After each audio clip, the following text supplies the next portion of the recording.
Good morning students. हम लोग control and coordination, नियंत्रण तथा समन्वयन का अध्ययन कर रहे थे। उसमें किस प्रकार से हार्मोन्स के माध्यम से अनेक अंतःस्रावी ग्रंथियों से जो हार्मोन्स स्रावित होते हैं उनके द्वारा शारीरिक क्रियाओं के मध्य नियंत्रण तथा समन्वयन की क्रिया होती है, उसका अध्ययन कर रहे थे। उसी में आज अगली जो ग्रंथि है उस ग्रंथि को जनद या गोनैड्स कहते हैं। ये जनद मुख्य रूप से दो भागों में विभाजित होता है। पहला भाग कहलाता है वृषण या जिसे टेस्टिस कहते हैं। दूसरा भाग होता है अंडाशय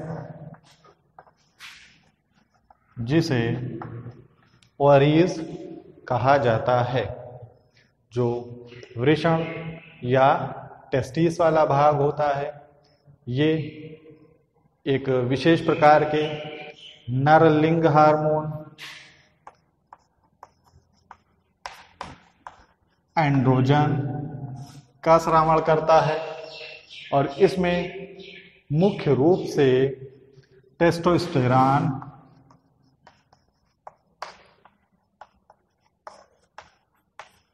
हार्मोन्स स्रावित होता है और ये हार्मोन्स पुरुषों में लैंगिक परिपक्वता, जनदों का विकास यानी वृषण का विकास, इसके अतिरिक्त जो पुरुषों की आवाज का भारी होना होता है वो भी इसी टेस्टोस्टेरोन के माध्यम से होता है, तथा मजबूत पेशियां, शारीरिक आकृति, दाढ़ी मूछ का आना, ये सब इसी टेस्टोस्टेरोन हार्मोन्स के प्रभाव से ही विकसित होते हैं।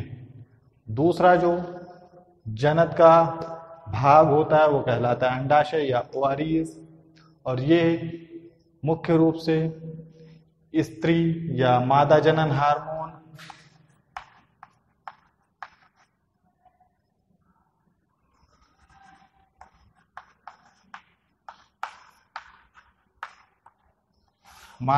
हार्मोन एस्ट्रोजन स्रावित करता है।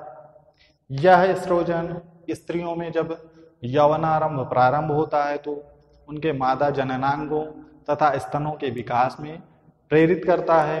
इसके अतिरिक्त जो स्त्रियों की आवाज मधुर होती है, उनके स्वभाव में शालीनता होती है, यह सब गुण इसी एस्ट्रोजन हार्मोन्स के कारण जितने भी प्रकार के गुण होते हैं वो सब विकसित होते हैं। इसके अतिरिक्त शरीर पर जब वसा का संचय होता है तो नितंब चौड़े हो जाते हैं तथा भारी लगने लगते हैं।